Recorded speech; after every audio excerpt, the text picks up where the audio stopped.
Saudara, kita akan memasuki segmen dialog Jawa Barat hari ini dan akan membahas mengenai kedaulatan pangan sebagai pilar kesejahteraan petani.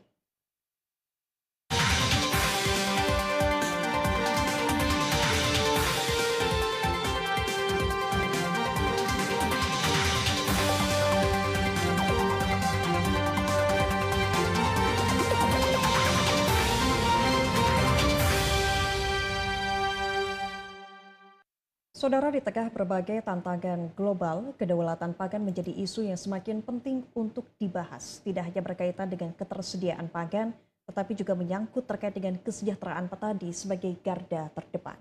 Kita akan membahas bagaimana kedaulatan pangan dapat menjadi pilar utama dalam meningkatkan kehidupan para petani bersama dengan Ketua Korporasi Petani Mangga Kabupaten Cirebon, Bina Tani Mandiri, Bapak Hendrik Nurwarto. Selamat sore, Pak Hendrik.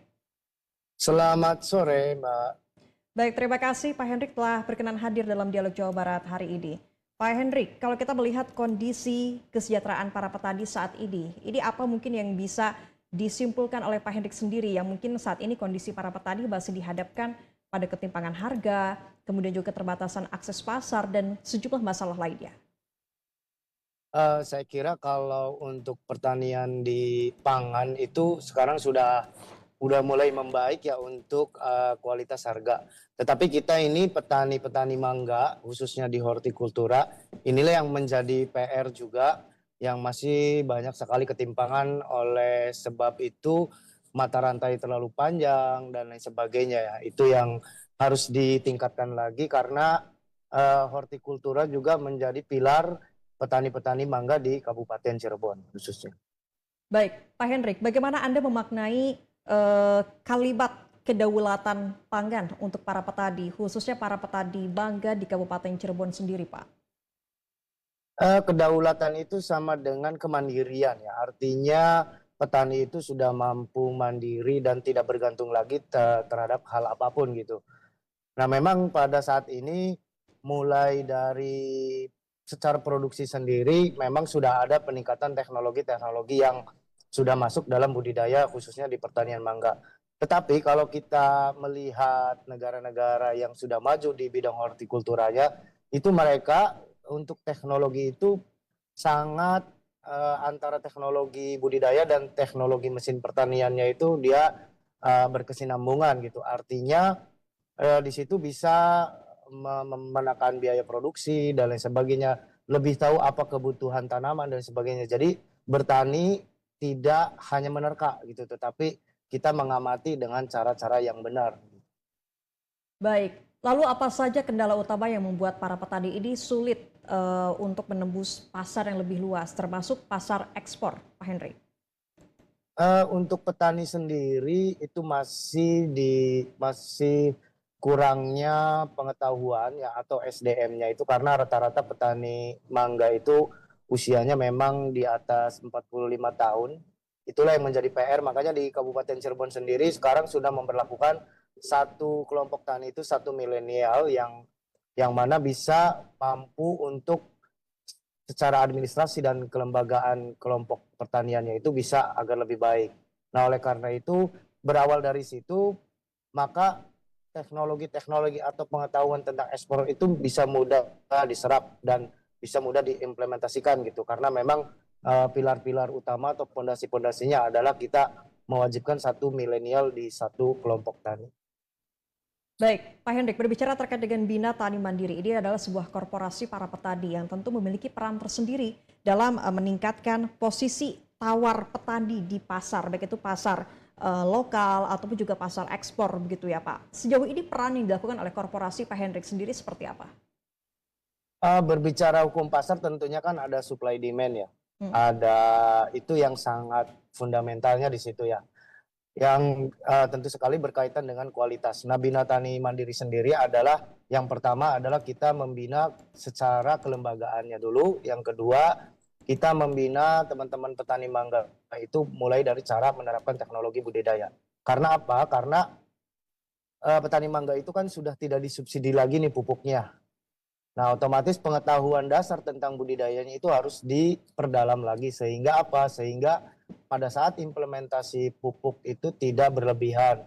yang proporsional. Nah itu yang ketiga kita udah eh, coba cari-cari buyer dan kita udah beberapa MOU dengan buyer untuk kaitan dengan ekspor dan juga kita selalu melibatkan stakeholder terkait mengenai yaitu keilmuan tentang pertanian khususnya di pertanian mangga.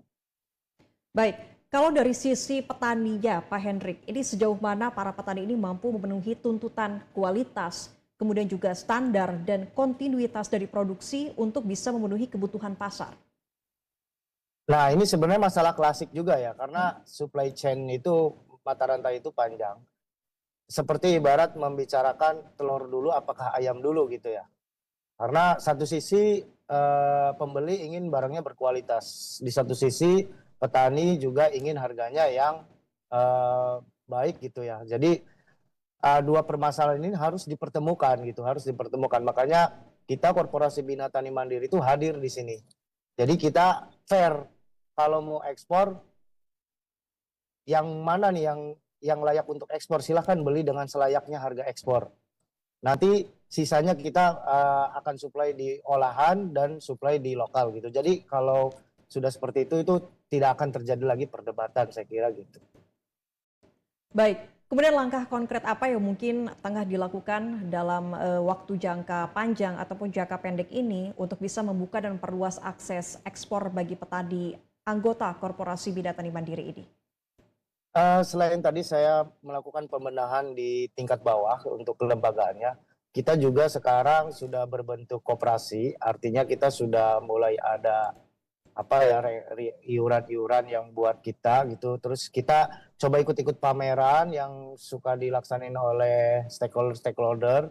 Kita juga sudah ketemu dengan beberapa buyer eksportir yang ada di Indonesia. Jadi itulah upaya-upaya yang kita lakukan. Nah, selanjutnya kita juga mau berpikir kepada olahannya atau pasca panennya karena nilainya itu bisa menambah nilai ekonomis para petani mangga khususnya. Baik, kemudian sejauh mana dukungan pemerintah bagi para petani? Apakah petani ini bisa mendapatkan akses yang mudah terkait dengan pembiayaan pupuk dan hal-hal lainnya yang mendukung terkait dengan kualitas produksi, Pak Henry? Ya sebenarnya permodalan ini sudah berangsur baik ya.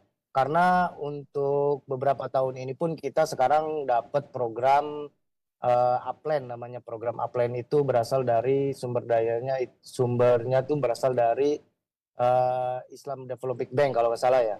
Nah itu tetapi kalau pupuk sendiri untuk petani mangga kita sudah tidak disubsidi sudah lama ya dari tahun 2018 kalau nggak salah. Nah, tetapi ada lagi yang Kalau kita melihat ekspor begitu ya, apakah ekspor ini memiliki dampak tersendiri terhadap peningkatan harga jual dan juga pendapatan para petani secara langsung atau seperti apa? tentunya sangat jelas ya, lebih tinggi daripada di lokal gitu. Tetapi ya itu tadi karena kita petani itu belum bisa mengekspor secara kelembagaan sendiri, makanya kita masih bermitra dengan para eksportir. Nah tentunya udah pasti ya ada margin di situ kan. Tetapi itu juga kan masih so far so good gitu. Selagi itu masih ada kejujuran dan kepercayaan di antara kedua belah pihak. Baik, Pak Hendrik, saat ini juga kita dihadapi dengan perubahan iklim begitu ya. Mungkin ini menjadi isu bersama yang harus dihadapi. Bagaimana strategi dari korporasi sendiri terhadap dengan isu perubahan iklim ini untuk bisa menahan atau tetap mempertahankan kualitas produksi dari para petani ini? Nah kebetulan kita itu selalu ada pertemuan rutin Mbak. Jadi waktu beberapa minggu yang lalu kita juga sudah mendengar isu musim kemarau panjang yaitu dari BMKG. Nah, makanya kita informasikan kepada teman-teman petani mangga itu agar satu mengoptimalkan pupuk organik untuk di tanaman mangga. Sehingga apa mengakibatkan tanah itu bisa menyimpan air lebih lama tentunya. Siklus itulah yang memang harus kita jaga. Artinya kita sudah kasih woro-woro ya kepada seluruh petani. Antisipasinya adalah seperti itu. Baik, tentu kedaulatan pangan ini bukan sekedar konsep begitu ya Pak Hendrik ya, melainkan langkah nyata untuk bisa mewujudkan kesejahteraan para petani. Dengan dukungan semua pihak, kita berharap petani semakin berdaya dan mampu menjadi tulang punggung ketahanan pangan bangsa. Terima kasih Pak Hendrik atas waktunya, selamat sore. Sama-sama.